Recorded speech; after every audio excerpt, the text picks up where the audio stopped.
So Pawan Kalyan గారి leadership ఎలా ఉంది? కూటమి ప్రభుత్వం పాలన ఎలా ఉంది? ఇప్పుడు పవన్ కళ్యాణ్ తాలూకు ఏంటంటే లీడర్షిప్ ఏంటంటే చాలా బాగుందండి మనకి. ప్రతిరోజు కూడా ఏంటంటే మనకి మీడియా ఛానల్ అవ్వచ్చు, పబ్లిక్లో అవ్వచ్చు, పవన్ కళ్యాణ్ గారి పేరు తలంచినటువంటి వాళ్ళు ఎవరో ఉండరు. ఏ ఒక్క 10 మంది మాట్లాడుకున్నా సరిగా పవన్ కళ్యాణ్ గురించి, పవన్ కళ్యాణ్ గారు ఏ మంచి పనులు చేశారు, ఎక్కడున్నారు, ఏంటో దాని గురించి ఎక్కువ డిస్కషన్ జరుగుతూ ఉంది మీకు. తర్వాత ఇప్పుడు ఉన్నటువంటి రాజకీయ నాయకులు అందరితో కంపేర్ చేస్తే మనకి వీరు కరప్షన్ లేనటువంటి ఒక నాయకుడు అలాగని చెప్పి పబ్లిక్లో అందరికీ కూడా ఏంటంటే మనకి గుర్తించారు. అందువల్ల అంటే పవన్ కళ్యాణ్ గారు రాబోయే రోజుల్లో ఏంటంటే వారి పాలనే కాదు, కూటమి పాలన కూడా చాలా బాగుంది, అద్భుతంగా ఉన్నది మనకి. రాబోయే రోజుల్లో ఏంటంటే పవన్ కళ్యాణ్ గారు మంచి పొజిషన్లోకి వెళ్తారు అలాగని చెప్పి నాతో పాటు అందరూ కూడా పబ్లిక్ అంతా కూడా కోరుకుంటున్నారు. ఆనెస్ట్గా ఉన్నటువంటి మన పవన్ కళ్యాణ్ లాంటి వాళ్ళు ఇంకా ఏంటంటే ఈ రాజకీయ రంగంలోకి వస్తే ఇంకా ఏంటంటే రాష్ట్రంతో పాటు దేశం కూడా డెవలప్ అవ్వడానికి అవకాశం ఉన్నది.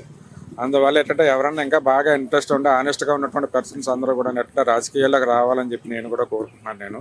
పవన్ కళ్యాణ్ కూటమి ప్రభుత్వంతో కలవడం వల్లే ఆయనకి అన్ని సీట్స్ వచ్చాయి, అందుకే గెలిచారు. ఆయన ఓన్లీ ఆయన సోలోగా పోటీ చేసినట్టయితే గెలిచేవాళ్ళు కాదు అంటున్నారు. ఇప్పుడు ఆయన 30 నియోజకవర్గాలతో ఫోకస్ చేయబోతున్నారు అక్కడ అని చెప్తున్నారు. అసలు అంత స్పేస్ ఉందంటారు ఏపీ రాజకీయాల్లో? ఆయన అలా పోటీ చేసి గెలుస్తారంటారు, అన్ని సీట్స్ వస్తాయంటారా? అదేనంటే బలమైన పార్టీ కింద ఏంటంటే వైఎస్ఆర్ పార్టీ మనకి ఏంటంటే ఉన్నది మన 5 years కూడా. వాళ్ళకి ఏంటంటే మ్యాక్సిమం ఏంటంటే 90% అబవ్ సీట్స్ అన్నీ కూడా ఏంటంటే వాళ్ళు దక్కించుకోవడం జరిగింది ప్రీవియస్ మనకి.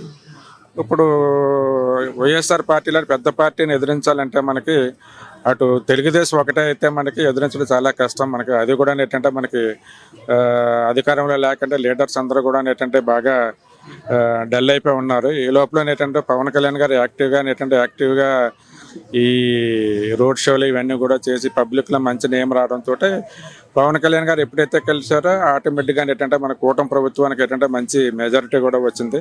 దాంతోపాటు కేంద్రంలో నరేంద్ర మోడీ గారి అధికారంలో ఉన్నారు కాబట్టి అటు బీజేపీ, ఇటు తెలుగుదేశం, మన పవన్ కళ్యాణ్ గారు కూడా ఏంటంటే ముగ్గురు యాక్ అవడంతో ఏంటంటే మనకి విజయం అనేది సాధించడం జరిగింది. మనకి ముగ్గురులో కానీ ఏంటంటే ఏ ఒక్కరు కలగపోయినా సరే కానీ అధికారంలో రావడం అనేది చాలా కష్టంతో కూడినటువంటి పని అయ్యేది అనమాట అండి. ఇప్పుడు మీరు వైసీపీ గురించి చెప్పారు, అది బలమైన అపోజిషన్ పార్టీ అని. కానీ ఇప్పుడు వైసీపీ మీద ఈ ఏపీ లిక్కర్ స్కామ్ కేసు పడింది, వైసీపీ ఎంపీ కూడా అరెస్ట్ అయ్యారు. జగన్ కూడా అరెస్ట్ అయ్యే అవకాశం ఉందంటారా? అరెస్ట్ చేయడం కరెక్ట్ అంటారా? అదే అండి, ఇప్పుడు ప్రజల తాలూకు సొమ్ము ఏంటంటే ఎవరు అపహరించినా సరే కానీ మనకి చట్టపరంగా ఏంటంటే చర్య అంటూ తీసుకోవాలండి. మనకి ఇప్పుడు అధికారంలో ఉన్నారు కదా అని చెప్పి వాళ్ళు ఇష్టాచారంగా ఏంటంటే చట్టాలు ఏంటంటే వాళ్ళకి అనుకూలంగా మార్చేసుకుని దాంట్లో ఏంటంటే మనకి ఏంటంటే అవినీతి విపరీతంగా చేసేసి ఇలాగేంటంటే ప్రజల తాలూకు సొమ్ముని ఏంటంటే వాళ్ళు కొంతమంది చేతుల్లోనే పెట్టుకోవడం అనేది చాలా తప్పది. చట్టపరంగా ఏంటంటే అక్కడ అవినీతి అంటూ జరిగిందంటే ప్రజెంట్ ఉన్నటువంటి కూటమి ప్రభుత్వం ఏంటంటే దాని మీద ఏంటంటే తప్పనిసరిగా యాక్షన్ తీసుకోవాలి. అతను జగన్మోహన్ రెడ్డి అనే కాదు, అటు తెలుగుదేశం అవ్వచ్చు, ఏ పార్టీలో ఉన్నటువంటి వాళ్ళన్నా సరే కానీ తప్పు జరిగిందంటే దాని మీద తప్పనిసరిగా మనకు యాక్షన్ తీసుకోవాలండి. అది